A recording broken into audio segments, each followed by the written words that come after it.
ও বিবি, আমিও তোমাকে কালেমার দাওয়াত দিলাম।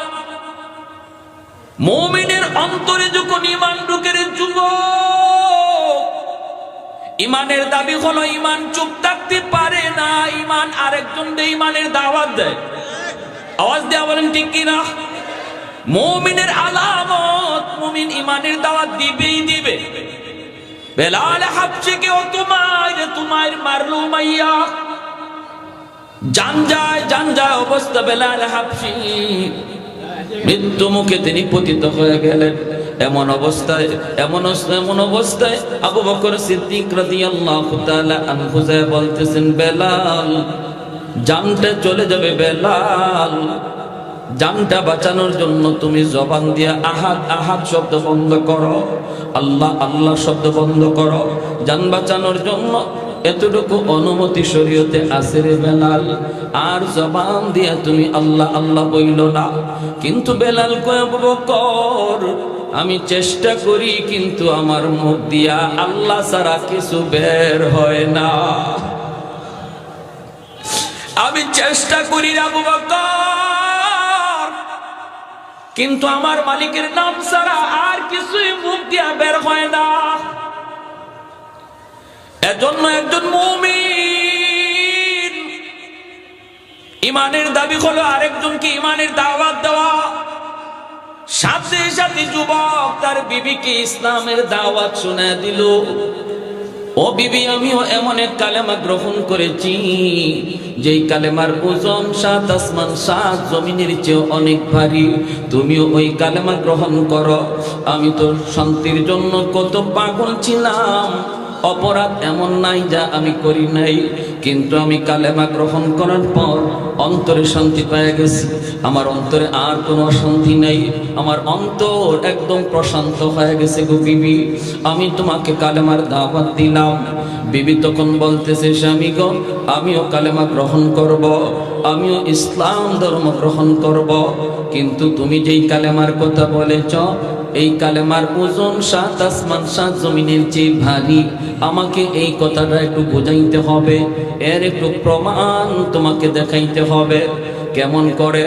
কয়, আমি দাড়ি পাল্লা রাখবো, তুমি কাগজের মধ্যে কালেমা লিখে নিয়ে আসবা, আর এই কাগজের টুকরা দাড়ি পাল্লার এক পাল্লার মধ্যে রাখবো, আরেক পাল্লায় 7 জমিন 7 আসমান নয়, আমাদের যে একটা সন্তান আছে ছোট্ট বাবু, এই বাবুটাকে এক পাল্লায় রাখবো।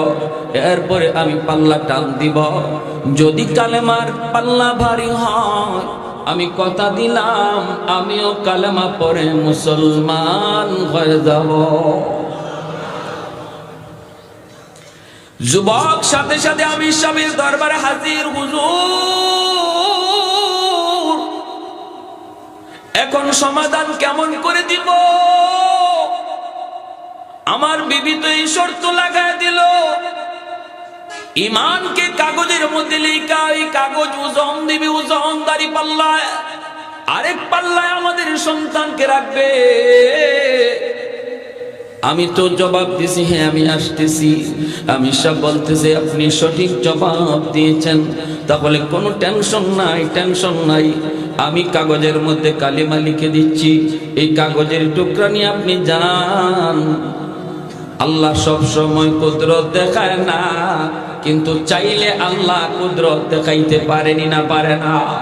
আদিরে কুদরত দারি হর পর কামাল, أنت ربي أنت حسبي ذو الجلال أنت ربي أنت حسبي ذو الجلال أحد ليس كمثلي صمد ليس كفضلي لمن الملك تگوئی تو سزاوار خدائی تو خداوند یبی نی تو خداوند یساری تو خداوند زمینی تو خداوند سمائی تو رحیمی تو کریمی تو سمیعی تو بصیری تو معدی تو مذلی تو ملک العرش بجائی.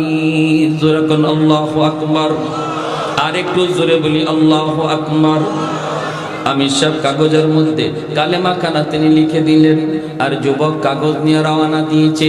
আমির সাহেব সাথীদের নিয়ে আল্লাহর দরবারে কান্না শুরু করলেন, মালিক ও মালিক, ইমানের দাম বোঝার জায়গা হলো পরকালের ময়দান।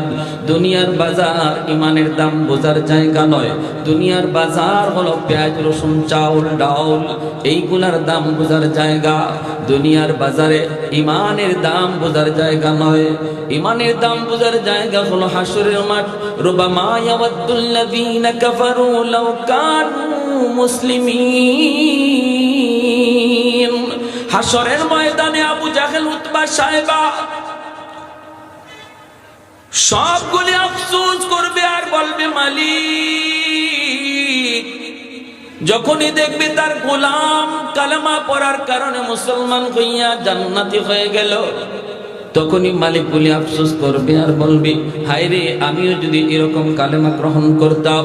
যখনই দেখবে তার বান্দি কালেমার কারণে জান্নাতি হয়ে গেছে, তখনই মালিক আফসোস করবে আর বলবে, হায়, আমি যদি কালেমা গ্রহণ করতাম। এজন্য ইমানের মূল্য বোঝার জায়গা হলো হাসরের ময়দান, দুনিয়ার জায়গা নয়। কিন্তু মালিক, তুমি তো চাইলে দুনিয়াতেও ইমানের দাম বুঝাইতে পারো, এই ক্ষমতা তোমার আছে। সুবহানাল্লাহ।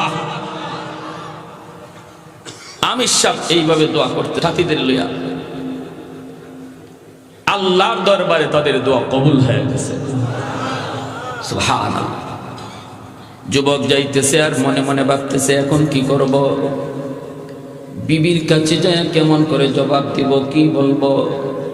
ওই যুবক নিজেও কান্দে, সে নিজেও কান্দে আর কয়, মালিক, আমি ভালো করে বুঝতে পেরেছি, আমার বিন্দু পরিমাণ কোনো সন্দেহ নাই, তুমি যে এক আল্লাহ, ইসলাম ধর্ম যে সত্য, বিন্দু পরিমাণ কোনো সন্দেহ নাই। কিন্তু বিবির সামনে এত বড় চ্যালেঞ্জ আমি কেমন করে গ্রহণ করব? ও মালিক, আজ তুমি ইসলামের সত্যতা প্রমাণ করে দেখাও। কালেমার ওজনের পাওয়ার, কালেমার ওজন আর পাওয়ার তুমি একটু কুদরতি ভাবে তুমি দেখাও। এই বইলা যুবক সামনের দিকে আগায়, দর দর করে চোখ থেকে পানি ধরতেছে। বাড়ির পাশে যাই এই যুবক ডাক দেয়, বিবি, ও বিবি, কোথায় তুমি, কোথায় তোমার দাড়ি পাল্লা? দাড়ি পাল্লা নিয়ে তুমি সামনে হাজির হও। দাড়ি পাল্লা নিয়ে বিবি হাজির হয়েছে আর এই ছোট্ট বাবুটারে আনছে। যুবক বলতেছে, বিবি গো, এক পাল্লায় তুমি আমাদের সন্তানরে বসাও, আর এক পাল্লায় আমি ওই কাগজে রাখলাম, যেই কাগজে আমার আল্লাহর নাম এবং আমার আল্লাহর বন্ধু মুহাম্মাদুর রাসূলুল্লাহর নাম। এক নাম হলো আল্লাহর ইসমে আজম, আল্লাহ নামটাই হলো ইসমে আজম, আল্লাহ নামটাই হলো ইসমে আজম। এই নামের উপরে যে জপ করেছে, এই নামের উপরে যে আমল করেছে, অসম্ভবকে সম্ভব বানাইছে কে? আরেকটু জোরে বলেন, কে? আল্লাহ নামের সবক যারা আদায় কইরা কইরা ইসমে আজমের ক্ষমতাসীন হয়েছে, তাদের দ্বারা অসম্ভব সম্ভব হয়েছে। যুবক কান্দে আর কয়, মালিক, এটা একটা সাদা কাগজের টুকরা, কোনো দাম নাই, কিন্তু এই কাগজের ভিতরে তুমি আল্লাহর ইসমে আজমের নাম, এবং এই সাদা কাগজের মধ্যে তোমার হাবিব মুহাম্মাদুর রাসূলুল্লাহর নাম। আল্লাহ, তুমি তোমার কুদরত দেখাও। এই বইলা যুবক চোখের পানি জড়ে জড়ে যখন কান্না শুরু করেছে, আল্লাহর দরবারে কান্না পৌঁছে গেল। ভাইরা, বন্ধুরা, যুবক কয়, বিবি গো, দাড়ি পাল্লা আমি টান দেব না, তুমি টান দিবা। বিবি কয়, আমি নিজে টান দেব। বলে, হ, তুমি দাড়ি পাল্লা টান দাও আর আমি দেখি। যুবকের চোখ দিয়ে গড় গড় করে পানি পড়ে, বিবি টান দেয়। এক পাল্লার সন্তান আর এক পাল্লায় হলো কালেমার কাগজের টুকরা। এই যুবক নিজে বলতেছে, কারগুজারি কাকরাইল মসজিদে যুবক নিজের ঘটনা নিজে কয়, যেই মাত্র আমার বিবি পাল্লা টান দিল, কালেমার পাল্লা মাটিতে লেগে থাকলো আর সন্তানের পাল্লা হালকা হইয়া উপরে উঠে গেল। আর একটু জোরে কন্যা সুবহানাল্লাহ, আরো জোরে সুবহানাল্লাহ। এত বড় দৌলত আল্লাহ আমাকে আপনাকে দান করেছেন, আমাকে আপনাকে আল্লাহ দান করেছেন রে যুবক। এজন্য এই ইমানটারে নির্ভেজাল বানাও, ইমানটারে নির্ভেজাল বানাও।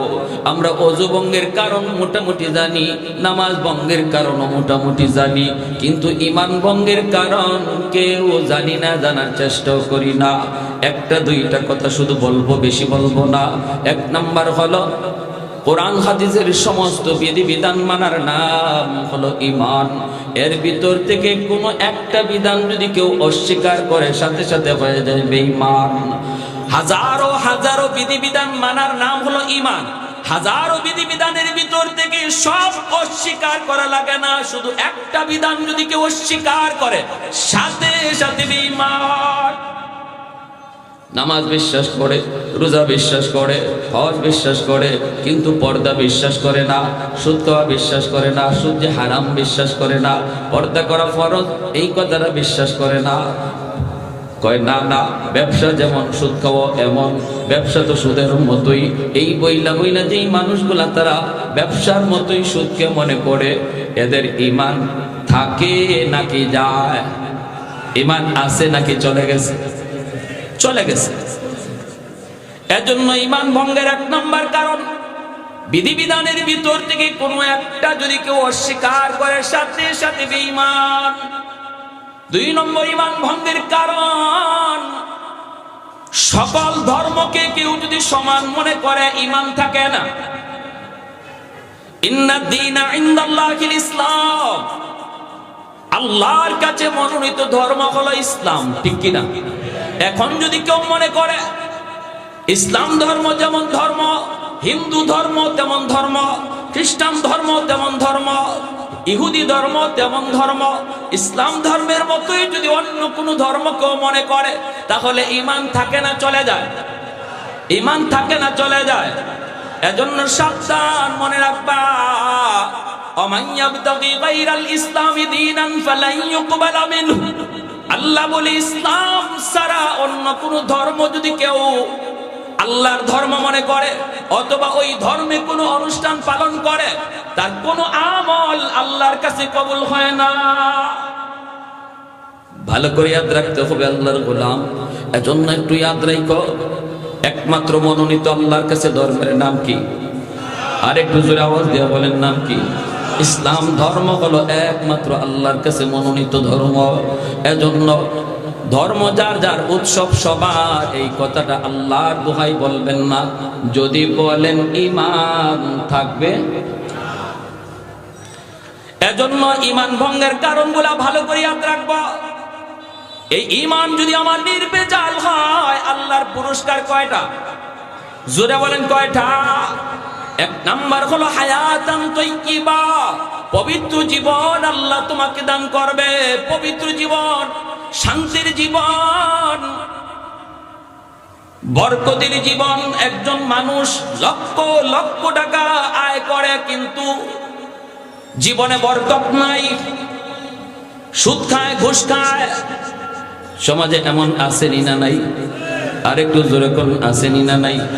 নেক আমল বলতে শুধু মসজিদে নামাজ পড়ার মধ্যেই সীমাবদ্ধ নয়। নেক আমলের পরিধিটা অনেক বড় রে ভাই। মসজিদের ভিতরে যদি হয় 1 ভাগ, 99 ভাগ ইসলামী জিন্দেগি আমার মসজিদের বাইরে।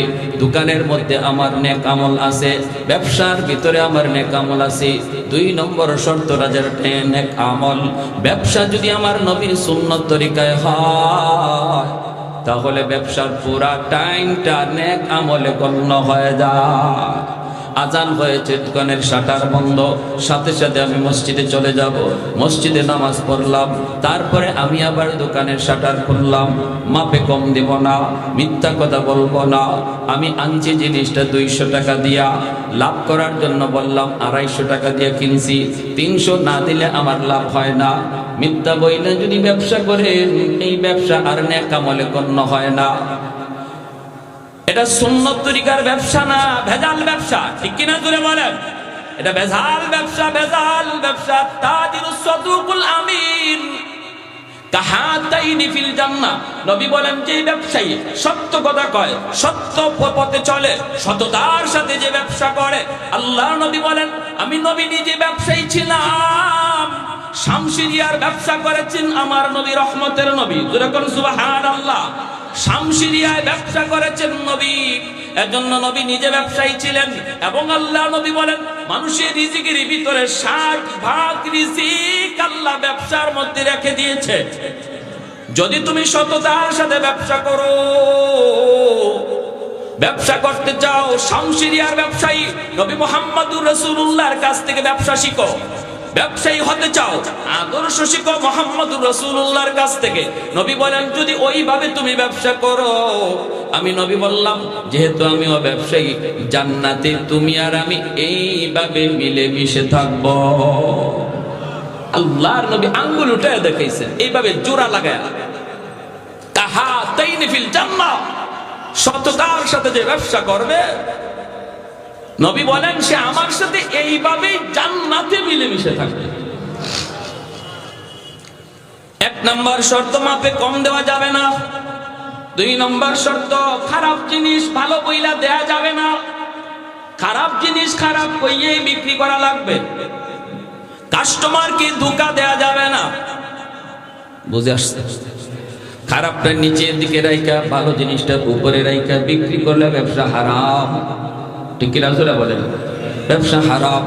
খারাপটা আপনি দেখায় বেচবেন, বলবেন ভাই এটা একটু খারাপ, এজন্য এর দামও কম, এই জিনিসটা ভালো, এই জিনিসটার দামও একটু বেশি। এইভাবে যদি আপনি বলে বিক্রি করেন, ব্যবসা হালাল। নবী বলেন জান্নাতে এইভাবে আমার সাথে থাকবে। 3 নাম্বার হলো ব্যবসার মধ্যে সুদের লেনদেন করা যাবে। শামসুল হক ফরিদপুরি রহমতুল্লাহি আলাইহি নাম শুনছেন না? বহুত বড় আল্লাহর ওলি, গহরডাঙ্গা তার বাড়ি, গোপালগঞ্জ। ঢাকা থেকে বাড়িতে যাবেন, হুজুরের জীবনী লিখেছেন আমার একজন উস্তাদ, মালিবাগ মাদ্রাসার সুনামধন্য মুহাদ্দিস আল্লামা নাসিম আরাফাত শাহ দামাত বারকাতুহুম। তিনি একটা বই লিখেছেন বাংলাদেশের 3 জন আল্লাহর বড় বড় ওলির জীবনী। বইয়ের নাম দিয়েছেন বাংলার হীরা মতি পান্না। পাইলে বাজার থেকে বইটা কিনবেন। মোহাম্মদুল্লাহ হাফিজি হুজুর রহমতুল্লাহি আলাইহির জীবনী, শামসুল হক ফরিদপুরি রহমতুল্লাহি আলাইহির জীবনী, আর পীরজি হুজুরের জীবনী। এই বইয়ের মধ্যে আল্লাহর ওলি আমার উস্তাদ তিনি ওলির ঘটনা লিখেছেন। তিনি গহরডাঙ্গা বাড়িতে যাবেন, এলাকায় যাওয়ার পর নদীপথে নৌকায় করে বাড়ি যেতে হয়, আর নৌকার মাঝি ঘাটে ঘাটে লোক নামায় দেয়। হুজুরও নৌকায় উঠছেন, হুজুরকে তার শেষ ঘাটে নামায় দেবে। আগে সব মানুষ নামলো, এখন মাঝিওয়ালা বলতেছে হুজুর আপনার ভাড়া লাগবে না, হুজুর আপনি এতদিন পরে বাড়িতে আসছেন, আমি আপনাকে আপনার ঘাট পর্যন্ত পৌঁছায় দিব। রাত তখন বাজে প্রায় 12টা। হুজুরের বাড়িতে যেতে যেতে হয়তো 1টা বাজবে, কনকনে শীত, আবার প্রচন্ড কুয়াশা। এরপরও মাঝি বলে হুজুর রাত যটাই বাজুক আমি আপনাকে আপনার ঘাট পর্যন্ত পৌঁছাবো, আপনি কোনো টেনশন করবেন না। হুজুরও নিরাপদে বসা আছেন, নিশ্চিন্তে বসা আছেন। এই অবস্থায় বাড়ি পৌঁছেন নাই, এর আগেই হুজুর বলতেছেন বাবা তুমি আমাকে এখানে নামায়া দাও, আমার এখানেই নামায়া দাও, আমি এখান থেকে পায়ে হেঁটে বাড়ি যাব। মাঝিকে হুজুর এটা কোন কি, এখান থেকে আপনি বাড়িতে যেতে হলে বিশাল বড় একটা হাওর আপনাকে পাড়ি দিতে হবে পায়ে হেঁটে, আর রাত বাজে প্রায় 2টা, কনকনে শীত, প্রচন্ড কুয়াশা, কিচ্ছু দেখা যায় না। আপনি হাওরের কোন দিক থেকে কোন দিকে যাবেন রাস্তাও ভুলতে পারেন, আবার ভয়ও আছে। হুজুর আল্লাহর দোহাই হুজুর এখানে নামবেন না, আমি আপনাকে আপনার ঘাট পর্যন্ত নৌকায় পৌঁছাই দিব, আপনি নামবেন কেন? আল্লাহর ওলি বলতেছেন বাবা তুই এত কিছু বুঝবি না, আমাকে এখানেই নামায়া দেয়, এখানেই নামায়া দাও, খুব জরুরি আমার কাজ আছে, আমার খুব গুরুত্বপূর্ণ কাজ আছে, এখানে নামলে কাজটা হবে নতুবা হবে না, তুমি এখানে নামাও। মাঝি আশ্চর্য হয়ে গেল, রাত বাজে 2টা, এখানে হুজুরে কি কাজ করবে? এরপরও মাঝি আর কথা না বাড়ায়া মাঝি কয় ঠিক আছে হুজুর আপনার যখন ইচ্ছা আপনি এখানে নামবেন তো নামেন। মাঝি নামায়া মাঝি বলতেছে আমার মনের মধ্যে ইচ্ছা জাগলো, কি কাজ এটা আমি একটু দেখব। আল্লাহু আকবার, জোরে কোন। মাঝি বলতেছে আমি একটু পিছনে পিছনে হুজুরের পিছনে পিছনে যাইতে শুরু করলাম, আর আমি দেখতেছিলাম কাজটা কি হুজুরের একটু দেখব। হুজুর আমাকে দেখেন না, দেখার কথাও না, কিন্তু আমি তো হুজুরকে দেখতেছি, কারণ আমি পিছনে। কিছু দূর যাবার পর হঠাৎ করে আমি তাকায় দেখলাম, আমি নামাইলাম একজন মানুষ, কিন্তু কিছু দূর যাবার পরে দেখি তার ডানে বামে সামনে পিছনে শত শত মানুষ হাঁটতেছে। আমি ভয় পেয়ে গেলাম, আমার কলিজায় তো পানি নাই, আমি ভয়ে অস্থির। আমি তারপরও দৃশ্যগুলি দেখতেছিলাম, হুজুরের সামনের মানুষগুলা যেন একজন মন্ত্রী মিনিস্টার হাঁটলে পরে যেমন ভাবে তারে পাহারা দিয়া দিয়া নিয়ে যাওয়া হয়, এইভাবে শত শত মানুষ পাহারা দিয়া দিয়া হুজুরকে সামনে নিয়ে যাইতেছে। আর আমি দেখতেছি হুজুরের সাথে কথা কয়, হুজুরও তাদের কথার প্রশ্নের জবাব দিতেছেন, ওরাও প্রশ্ন করতেছে, হুজুরও প্রশ্নের জবাব দিতেছেন। সামনের দিকে হুজুরে যান, আমি তো পিছনে পিছনে যাইতেছি। এইবার পিছনে পিছনে যাই, হুজুর তো সামনে সামনে যাইতেছেন। বাড়ি পর্যন্ত গেলেন, দেখলাম হঠাৎ করে মানুষগুলি সব অদৃশ্য হয়ে গেল, একজন মানুষকেও আর দেখা যায় না। হুজুর এইবার ঘরে মাত্র ঢুকবেন, দরজা লাগাবেন, সাথে সাথে তাকায় দেখেন আমিও যায় দরজার সামনে সালাম দিয়া দিলাম, আসসালামু আলাইকুম। হুজুর বলতেছে, বাবা কসকি, তুই কেমন করে আসলি, তুমি আবার কেমন করে এই জায়গায় আসলা? কয়, হুজুর আমি আপনার পিছনে পিছনে রওনা দিয়েছিলাম দেখার জন্য কি কাজ, কি জরুরি কাজ। হুজুর এইবার দৌড় দিয়া বের হয়ে আইসা তারে বুকে জড়ায় ধরলেন আর বলতেছেন, বাবা কথা দাও, কথা দাও, আমার জীবদ্দশায় তুমি এই কথা কাউকে বলবা না। জোরে কোন সুবহানাল্লাহ। কারণ খাঁটি আল্লাহর ওলিরা নিজেদের কারামত কারো কাছে বলে না, কেউ যদি দেখে তারে বলতেও নিষেধ করে। আর ভেজাল যত জায়গা সেখানে দেখবেন শুধু বড় বড় সাইনবোর্ড আর অ্যাডভার্টাইজ, ঠিক কিনা? ভেজাল যেখানে আছে সেখানে বড় বড় সাইনবোর্ড, বড় বড় অ্যাডভার্টাইজ, নাম খুঁজে পাওয়া যায় না, খালি লকব আর লকব, উপাধি আর উপাধি। একজনের নাম আশিকে রসুল, মাহবুবে খুদা, গাউসে হামদানি, কুতুবে রব্বানি, সারাসুল্লে সুলকানি, নাম খুঁজে পাওয়া যায় না। আসেনি না নাই? জোরে কর। বেটা ময়মনসিং থেকে আসা শুরু করছে এরকম ভাবে ভেজাল পীর আমাদের দেশে আসেনি না নাই? একটু জোরে কোন আসেনি না নাই? আসতেছে এরকম গাড়িতে করে আজ মাহফিল, প্রচন্ড শীত, কুয়াশা, সামনে দেখা যায় না। পিসাব বলতেছি ড্রাইভারকে, বেটা তাড়াতাড়ি করে গাড়ি থামা, এই হোটেলের ম্যানেজারকে যায় জিজ্ঞেস কর সিট আসেনি, হাঁটা যাবে না, গাড়ি নিয়ে যাওয়া যাবে না। ম্যানেজারকে ড্রাইভার যায় বলতেছে, ম্যানেজার সাহেব হোটেলে সিট আসেনি। ম্যানেজার কয়, থাকবে কে? কয়, থাকবে আশিক রসুল, মাহবুবে খুদা, গাউসে হামদানি, কুতুবে রব্বানি। কইতে কইতে 16টা টাইটেল। কয়টা টাইটেল? ম্যানেজারে কই, মেজাও ভাগো, সিট নাই। কয়, হুজুর সিট নাই। হুজুর কয়, না থাকলেও যাওয়া যাবে না, হোটেলের বারান্দায় বিছানা কর, চাদর বিছা, কোন রকম রাতটা কাটায় দেই, এই অবস্থায় যাওয়া যাবে না। এখানেই রাত কাটায় দিল। ফজরের সময় ম্যানেজার বের হয়ে দেখে এত মোটা এক হুজুর। এ বেটা, তুই এখানে হুজুর নিয়ে কি করস? এত বড় হুজুর। ম্যানেজার কয়, আমার কাছে একটা সিট চাইলি না কেন? এমনি ড্রাইভার কয়, আমি তো আপনার কাছে সিট চাইছি, আপনি বললেন সিট নাই। ম্যানেজার কয়, তুমি তো সিট চাইছো 16টা। সিট চাইছো কয়টা? আমার হোটেলে 16টা সিট নাই, তাই বলে কি একটা দুইটাও নাইনি? আমি তো 16টা সিট মনে করে বলছি সিট নাই। এমনি হিসাব ওইটা কয়, বেটা আজ থেকে তাড়াতাড়ি টাইটেল কাট, কারণ এই টাইটেলের কারণে দুনিয়াতেও সিট পাইলাম না, মরণের পরেও সিট পাইমু। মরার আগেও পাই নাই, মনে হয় মরার পরেও পাইমু না, তাড়াতাড়ি সিট কাটো। কিন্তু আল্লাহর ওলি যারা, এরা কখনো এরকম ভাবে নিজের অ্যাডভার্টাইজ করতেন না। যদি কেউ দেখে ফেলতো নিষেধ করতেন, বাবা জীবদ্দশায় কারো কাছে বলবা না। ওয়াদা করো। যেমন কুতবুল আলম শাইখুল ইসলাম হুসাইন আহমদ মাদানী রহমতুল্লাহ আলাইহি, আমাদের উস্তাদগণের উস্তাদ, আমরা যার রুহানি সন্তান, ইনাকে যখন যে কোনো মাহফিলে একজন বৃদ্ধ মানুষ গ্রামের হুজুরে যেই দেখতো, দেখলেই দূর থেকে আওয়াজ দিত, বাতা দেউঙ্গা, বাতা দেউঙ্গা, বাতা দেউঙ্গা, মৌলবী বাতা দেউঙ্গা। আওয়াজ দিয়া কইতো, হুজুর কয়া দিমো, কয়া দিমো।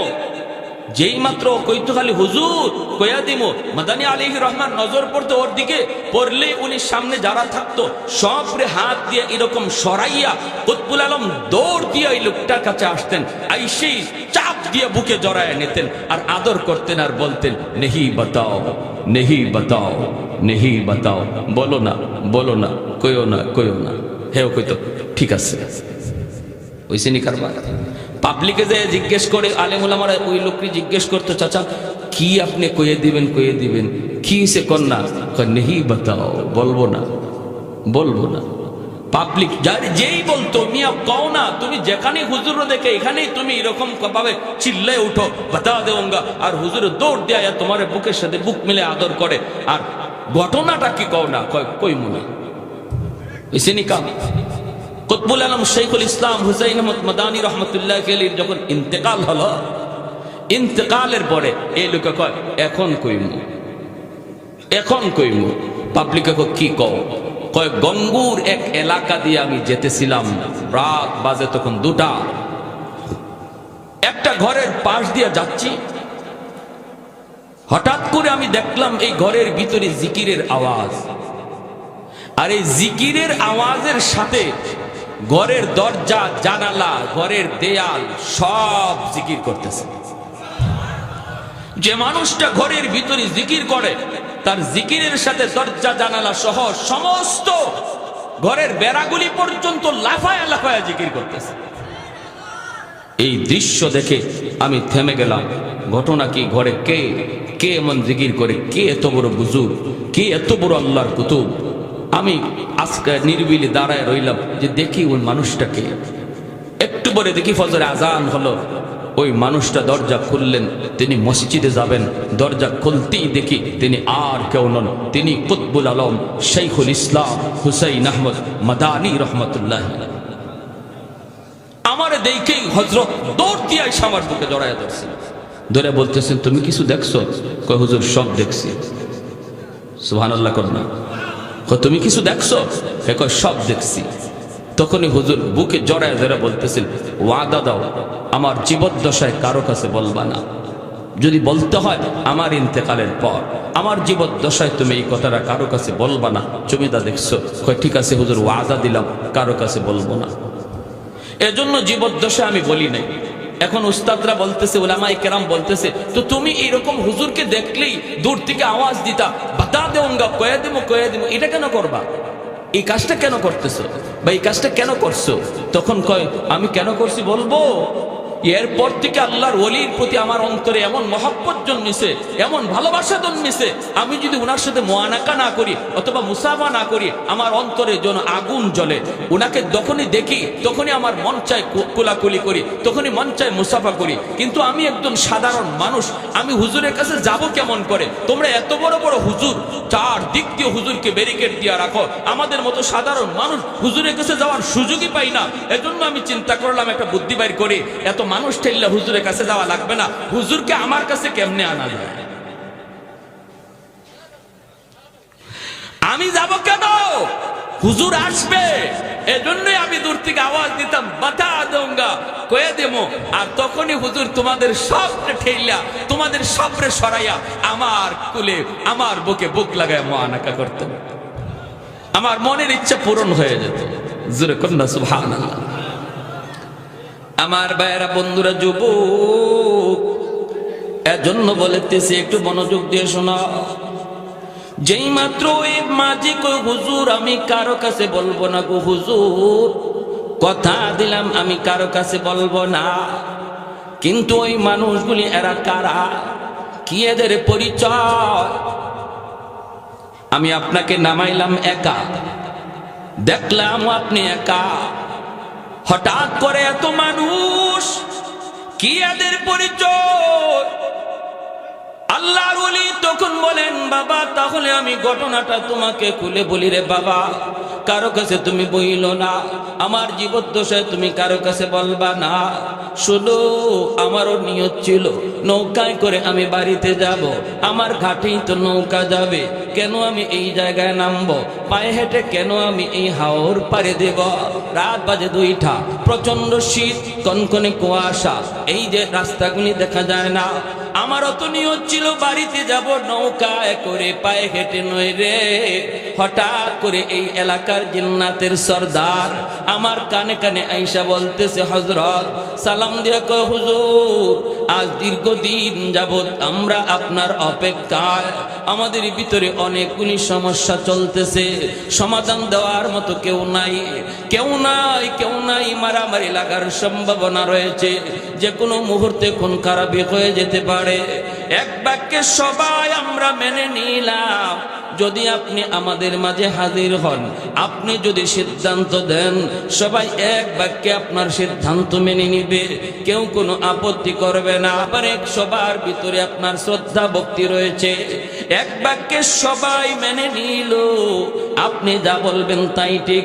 হযরত দয়া করে যদি আপনি এই জায়গায় নামতেন, একটু ভয় করবেন না, একটু টেনশন আপনি করবেন না, কেমন করে বাড়ি যাবেন, রাস্তা কেমন করে পাবেন। আমরা জিন্নাতেরা কথা দিলাম, কথা দিলাম, আমরা আপনাকে চতুর্দিক দিয়ে পাহারা দিয়া, সামনের রাস্তাগুলি পরিষ্কার দেখাইয়া আপনাকে বাড়ি পর্যন্ত পৌঁছায়া দিব, আর মাঝখানে আমাদের যা কিছু জানা দরকার আমরা আপনার কাছ থেকে জেনে নিব।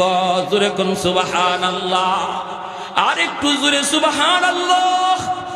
मैं तालिब मौला हूँ मेरे इश्क निराला है, जुमला जहां जिनके तजल्ली से उजाला, मादर दो जहां गैर खुदा यार नदारिम, যদি আদে খুদা হিচে দিগুর কার নদারিম, যদি আদে খুদা হিচে দিগুর কার নদারিম।